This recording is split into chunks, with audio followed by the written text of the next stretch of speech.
ഇന്ന് റിവ്യൂ ചെയ്യാനുള്ളത് മിക്കനോസിൻ്റെ അഫ്രോഡൈറ്റി എന്നുള്ളൊരു പെർഫ്യൂമാണ്. ഈ ഒരു പെർഫ്യൂം ഞാൻ ഇട്ടതിന് ശേഷം പലരും അടുത്ത് പറഞ്ഞു റിവ്യൂ ചെയ്യാൻ പറഞ്ഞു. അപ്പോൾ റിവ്യൂ ചെയ്തിട്ട് ഞാൻ ഗ്രൂപ്പിലിടാമെന്ന് വിചാരിക്കുകയാണ്. ഞാൻ കഴിഞ്ഞ കുറച്ച് ദിവസമായിട്ട് ഇപ്പോൾ ട്രൈ ചെയ്തു. ഇതിൻ്റെ പെർഫോമൻസ്, ലോങ്ജിവിറ്റി, മണവും കാര്യങ്ങളൊക്കെ പറയാം. ഇപ്പോൾ അഫ്രോഡൈറ്റി എന്നത് ഗ്രീക്ക് ദേവതയുടെ ഒരു പേരാണ്. ലൈംഗിക ആകർഷണത്തിൻ്റെ അല്ലെങ്കിൽ കാമദേവത എന്ന് വേണമെങ്കിൽ പറയാം. അതിരാത്രി എന്നൊക്കെ പറയുന്നത് കാമം ജനിപ്പിക്കുന്ന, കാമം തോന്നിപ്പിക്കുന്ന ഒരു ദേവതയാണ് അഫ്രോഡൈറ്റി. പല പേരിലും ഇവർ അറിയപ്പെടുന്നുണ്ട്, പല സിമ്പലിലും ഇവർ അറിയപ്പെടുന്നുണ്ട്. അപ്പോൾ ആ ഒരു ദേവതയുടെ ചിത്രമാണ് ഇവിടെ കൊടുത്തിരിക്കുന്നത്. എക്സ്ട്രാ ഡേ പെർഫ്യൂമാണ്, 100 ml ഉണ്ട്. ഇന്തോനേഷ്യൻ ബ്രാൻഡാണ് ഈ ബ്രാൻഡ്. നല്ല ക്വാളിറ്റി ഉണ്ട്. ഇവിടെ ആദ്യത്തെ പെർഫ്യൂം ഞാൻ ട്രൈ ചെയ്യുന്നത്. നല്ല ക്വാളിറ്റി ഉണ്ട്, പാക്കേജിങ്ങും കൊള്ളാം, നല്ല പെർഫ്യൂം. ഡെഫിനറ്റ് ആയിട്ട് ഒന്ന് ട്രൈ ചെയ്തിരിക്കട്ടെ പെർഫ്യൂം. ബോട്ടിൽ ഡിസൈനും കൊള്ളാം. ഏതൊരു വിചിത്രമായൊരു ബോട്ടിൽ ഡിസൈൻ ആണല്ലോ അത്, ഗതയോ ഓക്കെ എന്തെങ്കിലും ആവട്ടെ. പക്ഷെ നല്ല ഒരു ബോട്ടിൽ ഡിസൈൻ കേട്ടോ. ഇതിൻ്റെ നോട്ട്സ് ആയിട്ട് കൊടുത്തിട്ടുള്ളത് അത് സെൻറ്റ് പ്രൊഫൈൽ പറയാം. Scent profile vanilla, amber, warm spicy, sweet, cinnamon, powdery, balsamic, tobacco, woody, aromatic. ചേർത്തിരിക്കുന്ന note cinnamon, myrrh, jasmine. Middle നോട്ടിൽ ടോഗബീൻ, സാൻഡൽവുഡ്, സീഡാർവുഡ്. ബേസ് നോട്ടിൽ vanilla, amber, tobacco, white musk. ഇത് പലരും പറയുന്നത് ക്ലീൻ ഏഞ്ചൽസ് ആൻഡ് ഷെയറിൻ്റെ സ്മെല്ലാണെന്ന്, ലത്തഫ, ഹംബ്രയുമായിട്ട് സ്മെല്ലുണ്ടെന്നും ഒക്കെ പറയുന്നുണ്ട്. സത്യമായും അല്ല, അതിൻ്റെ സ്മെല്ലൊന്നും അല്ല ഇതിന് ഇതിൻ്റേതായിട്ടുള്ളൊരു സ്മെല്ലുണ്ട്. ട്രൈ ചെയ്തിട്ട് പറയാം.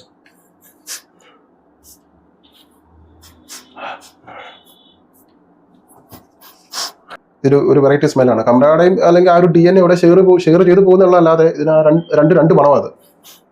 ഇത് പുറത്ത് കിട്ടുന്ന മണം നിങ്ങൾക്ക് ചിരി വരും. കോഴിക്കോടൻ ഹൽവയുടെ ഒരു മണമാണ്. അതൊരു മോശമായിട്ടുള്ള പറയുന്നത്, അത് ക്വാളിറ്റിയോട് കൂടി പറയുക. കുറച്ചും കൂടി നല്ല രീതിയിൽ ഒരു സ്വീറ്റ് ഗുർമൗണ്ട് സ്മെല്ലാണ്. കൂടുതൽ കിട്ടുന്ന മണം സിനമണും, ടൊബാക്കോയും, സ്പൈസസും, പിന്നെ ഡേറ്റ്സും. ഈ ഡേറ്റ്സിന്റെ മണമാണ് നമുക്ക് എവിടെ ഒരു കോഴിക്കോടൻ ഹൽവ കഴിച്ചോ, കറുത്തലുവ അത് കഴിച്ച പോലുള്ള ഒരു ഫീൽ വരുന്നത്. ഒരു സ്വീറ്റ് സ്മെല്ലാണ് പുറത്തേക്ക് വരുന്നത്.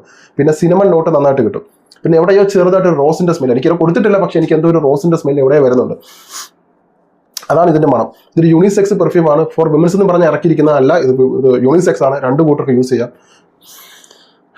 ഇത് മെയിനായിട്ട് പെർഫോമൻസ്, നല്ല പെർഫോമൻസ് വേണം, ഗുർമോണ്ട് ആയിരിക്കണം, സ്വീറ്റ് ആയിരിക്കണം, ആളുകൾ ശ്രദ്ധിക്കണം, കോംപ്ലിമെന്റ്സ് കിട്ടണം എന്നൊക്കെ ആഗ്രഹിക്കുന്നവർക്ക് ഉപയോഗിക്കാൻ പറ്റിയ പെർഫ്യൂമാണ്. അതിന്റെ കാരണം ഇത് എക്സ്ട്രാ ഡേ പെർഫ്യൂമാണ്. അതുകൊണ്ട് തന്നെ ലോങ്ജിവിറ്റിയും പ്രൊജക്ഷനും സ്ട്രോങ് ആണ്. ഇത് നിങ്ങൾക്ക് ഗിഫ്റ്റ് കൊടുക്കാം. ഒരാൾക്ക് നല്ലൊരു പെർഫ്യൂം ഗിഫ്റ്റ് കൊടുക്കാൻ ആഗ്രഹിക്കുന്നുണ്ടെങ്കിൽ ഈ ഒരു പെർഫ്യൂം അവർക്ക് റെക്കമെൻഡ് ചെയ്യുന്നു. പ്രത്യേകിച്ച് ഒരു സ്വീറ്റ് ഗുർമൗണ്ട് സ്പൈസി പെർഫ്യൂം ഒക്കെ ഇഷ്ടപ്പെടുന്നവർക്ക് കൊടുക്കാൻ പറ്റുന്ന നല്ലൊരു പെർഫ്യൂം. 3800-3500 റേഞ്ചിലാണ് ഈ പെർഫ്യൂം വരുന്നത്. സോ ആ ഒരു പ്രൈസ് റേഞ്ചിൽ നിങ്ങൾ ഡെഫിനറ്റ് ആയിട്ട് ട്രൈ ചെയ്യേണ്ട ഒരു പെർഫ്യൂം. ക്വാളിറ്റി ഉണ്ട്, പെർഫോമൻസ്. ഒരു 10 മണിക്കൂറാണ് ഇതിന്റെ ലോങ്ജിവിറ്റി വരുന്നത്. വൈകുന്നേരം രാത്രി വേണം യൂസ് ചെയ്യാൻ. 10 അതിൽ കൂടുതൽ നിൽക്കുന്നുണ്ട്. പ്രൊജക്ഷൻ ആദ്യത്തെ 3-4 മണിക്കൂർ സ്ട്രോങ് പ്രൊജക്ഷൻ ആണ്. 10 മണിക്കൂർ കഴിഞ്ഞാൽ നിങ്ങളുടെ വസ്ത്രത്തിൽ മണം ഉണ്ടാവും. ഇത് ലൈറ്റ് അല്ല, എക്സ്ട്രാ ഡേ പെർഫ്യൂം ആണ്. സോ അതുകൊണ്ട് പെർഫോമൻസിൽ ലോങ്ജിവിറ്റിയിൽ നോ ഇഷ്യൂ. വൈകുന്നേരം രാത്രിയും വേണം ഉപയോഗിക്കാൻ. രാവിലെയും ഉച്ചയ്ക്കൊന്നും ഞാൻ റെക്കമെൻഡ് ചെയ്യുന്നില്ല. രാവിലെ മഴ പെയ്യുന്നുണ്ടെങ്കിൽ ഉപയോഗിക്കാം. വല്ലപ്പോഴൊക്കെ AC ഉള്ള ഓഫീസ് ആണെങ്കിൽ ഓഫീസിൽ യൂസ് ചെയ്യാം. ഇത് യൂണിസെക്സ് ആണ്, അതുകൊണ്ട് തന്നെ ഗേൾസിന് ഉപയോഗിക്കാൻ പറ്റും, അതുപോലെ മെൻസിന് ഉപയോഗിക്കാൻ പറ്റും. 2 കൂട്ടർക്കും ധൈര്യമായിട്ട് അടിക്കാൻ പറ്റുന്ന പെർഫ്യൂമാണ്. ഞാൻ ഈ പറഞ്ഞ ഒരു നോട്ട്സ് ഇഷ്ടമാണെങ്കിൽ ഡെഫിനറ്റ് ആയിട്ട് ട്രൈ ചെയ്യുക. ചുരുക്കി പറഞ്ഞാൽ ഇത്രയേ ഉള്ളൂ. ഒരു സ്വീറ്റ് പെർഫ്യൂം, സ്വീറ്റ് ഹൽവയുടെ ഒക്കെ മണവും, ഡേറ്റ്സിന്റെ, ഈന്തപ്പഴത്തിന്റെ മണവും, പിന്നെ വാനിലയുടെ മണവും, ആംബറിന്റെ മണവും ഒക്കെ ചേർന്ന് വരുന്ന ഒരു സ്വീറ്റ് സ്പൈസി ഗുർമൗണ്ട് പെർഫ്യൂം. ഇത് മെയിനായിട്ട് പാർട്ടികളിൽ ഉപയോഗിക്കുക, 4 ആൾ കൂടുന്നിടത്ത് ഉപയോഗിക്കുക, കൂട്ടുകാരുമായിട്ട് പുറത്തു പോകുമ്പോൾ ഉപയോഗിക്കുക, ഗേൾഫ്രണ്ടിന്റെ കയ്യിൽ നിന്ന് കോംപ്ലിമെന്റ് കിട്ടാൻ അല്ലെങ്കിൽ ആൾക്കാരുടെ കയ്യിൽ നിന്ന് കോംപ്ലിമെന്റ് കിട്ടാൻ, ശ്രദ്ധിക്കപ്പെടാൻ നിങ്ങളൊരു പെർഫ്യൂം ചൂസ് ചെയ്യുന്നുണ്ടെങ്കിൽ ഈ ഒരു പെർഫ്യൂം നിങ്ങൾക്ക് ഡെഫിനറ്റ് ആയിട്ട് വർക്കൗട്ട് ചെയ്യും. നന്നായിട്ട് വർക്കൗട്ട് ആവും ഈ പെർഫ്യൂം. സോ ഡെഫിനറ്റ് ആയിട്ട് ട്രൈ ചെയ്യേണ്ട ഒരു സ്വീറ്റ് ഗുർമൗണ്ട് സ്പൈസി പെർഫ്യൂമാണ് മിക്കനോസ് അഫ്രോഡൈറ്റി. ഇത് ഹംറയുമായിട്ട് വലിയ ബന്ധമൊന്നുമില്ല. ചെറിയൊരു DNA ഇവിടെ ഷെയർ ചെയ്ത് പോകുന്നുള്ളൂ, അല്ലാതെ ഹംറ ഉള്ളവർക്ക് ഇത് വാങ്ങാം, ഒരു പ്രശ്നമില്ല. പെർഫോമൻസും ഉണ്ട്, ലോങ്ജിവിറ്റി ഉണ്ട്, പ്രൊജക്ഷനും ഉണ്ട്. വേറെ എന്താ വേണ്ടത്? സോ 10 ml ഡീക്കൻ്റ് അവൈലബിൾ ആണ്.